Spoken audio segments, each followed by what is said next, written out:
Hello and welcome.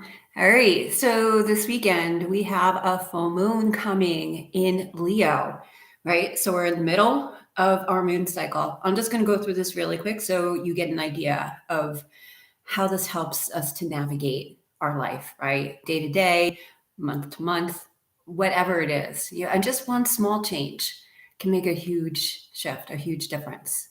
So we have the full moon in Aquarius. Aquarius is an air sign. It's in the element of air.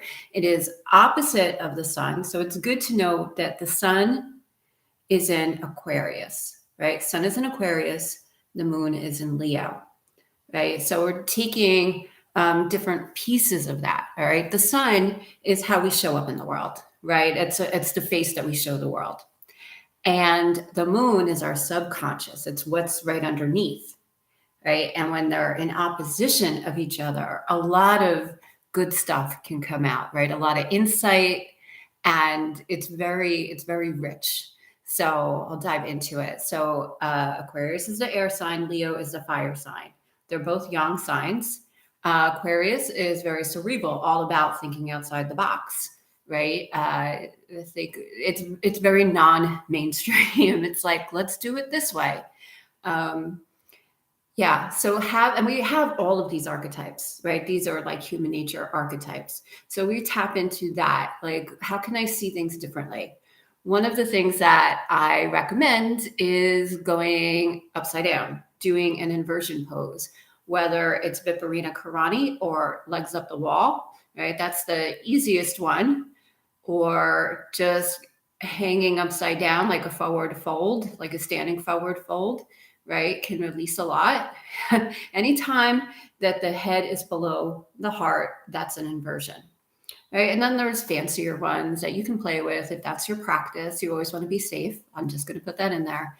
But that's really the Aquarius energy. And the sun is going to be in Aquarius for 28 days. Right. So now that the moon is in the opposition, is in the full moon of Leo, right? So the Leo energy is the entertainer, likes to make people happy, like likes the drama, likes the attention, like, hey guys, let's party.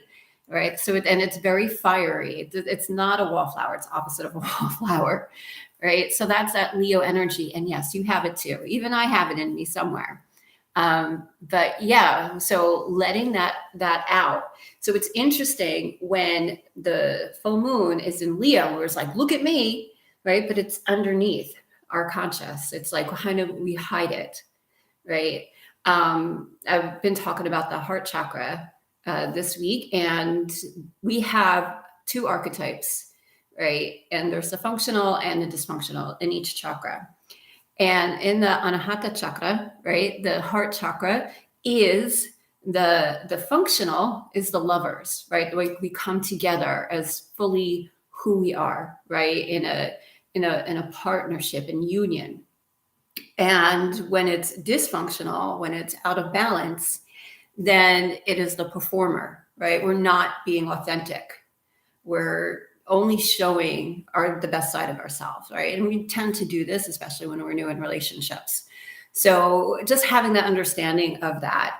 So the Leo energy can appear to be the performer, the one that's not authentic. That's more like, let's give everybody a good time and hide any of the stuff, that isn't in alignment with that. Right. So it's a good way, like what in our subconscious, like we either fail to show up or we don't show up authentically, right? We just play the performer. What does everybody want to see? And I'll give them that. And the truth of who I am is just going to stay behind the scenes. All right. And that being an opposition of Aquarius, right? We can really think about it objectively, right? Non-judgmentally, and just be like, I see those patterns in me. I see where I do that. And with compassion, make a shift, right, out of that, or to be more in alignment with the truth of who you are, right? And fully love and embrace and accept the truth of who you are. Even if it's a small practice, like look in the mirror and smile at yourself and say that you're awesome and that you're really happy that you're you. And even just look in the mirror and say, I see you, right? Have that. And if there's a person in your life, any kind of partner, a family member, or a close friend that you feel comfortable with doing a practice together of, I see you. I see you. Right. So we're going towards self acceptance. I really love this. This is so in alignment with what I do. Right. I coach people through life transitions, how to navigate them.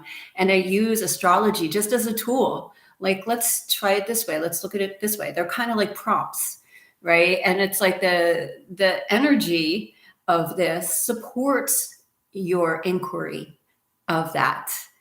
So that's what I wanted to share with you today. So if you feel compelled to journal, write it down, maybe do a practice, even take a look at yourself in the mirror, smile, and say, I am so happy to see you. I love you. And give that gift to yourself. And you don't have to show up any other way, right? No performing required.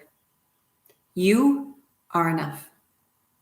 All right, with that, I am going to sign off. If you have any comments or questions, you can put a comment in. If you want to connect with me, go to navigatelifetransitions.net. I'll put that in the description. So you can book a discovery session with me and just talk to me about how this landed for you, and I love to talk about this stuff. I could talk about it all day. All right. Much blessings to you. Namaste.